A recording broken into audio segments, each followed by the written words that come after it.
एक गांव में दो मित्र नकुल और सोहन रहते थे। नकुल बहुत धार्मिक था और भगवान को बहुत मानता था, जबकि सोहन बहुत मेहनती था। एक बार दोनों ने मिलकर 1 बीघा ज़मीन खरीदी, जिससे वो बहुत फसल उगाकर अपना घर बनाना चाहते थे।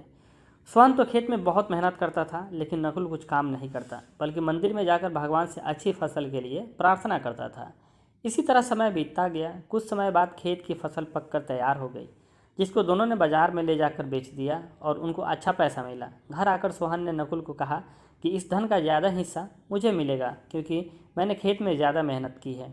यह बात सुनकर नकुल बोला, नहीं, धन का तुमसे ज़्यादा हिस्सा मुझे मिलना चाहिए, क्योंकि मैंने भगवान से इसकी प्रार्थना की, तभी हमको अच्छी फसल हुई है।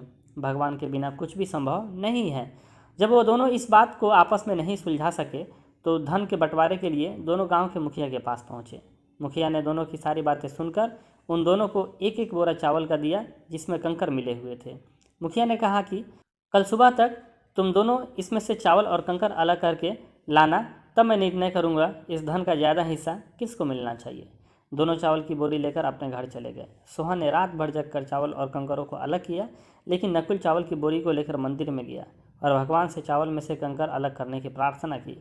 अगले दिन सुबह सोहन जितने चावल और कंकर अलग कर सका, उसको ले जाकर मुखिया के पास गया, जिसे देखकर मुखिया खुश हुआ। नकुल वैसे ही बोरी को ले जाकर मुखिया के पास गया।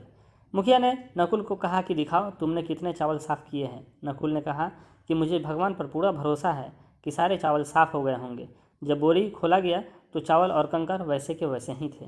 जमींदार ने नकुल को कहा कि भगवान भी तभी सहायता करते हैं जब तुम मेहनत करते हो। जमींदार ने धन का ज़्यादा हिस्सा सोहन को दिया। इसके बाद नकुल भी सोहन की तरह खेत में मेहनत करने लगा और अब की बार उनकी फसल पहले से भी अच्छी हुई। इस कहानी से हमें यही सीख मिलती है कि हमें कभी भी भगवान के भरोसे नहीं बैठना चाहिए। हमें सफलता प्राप्त करने के लिए मेहनत करनी चाहिए।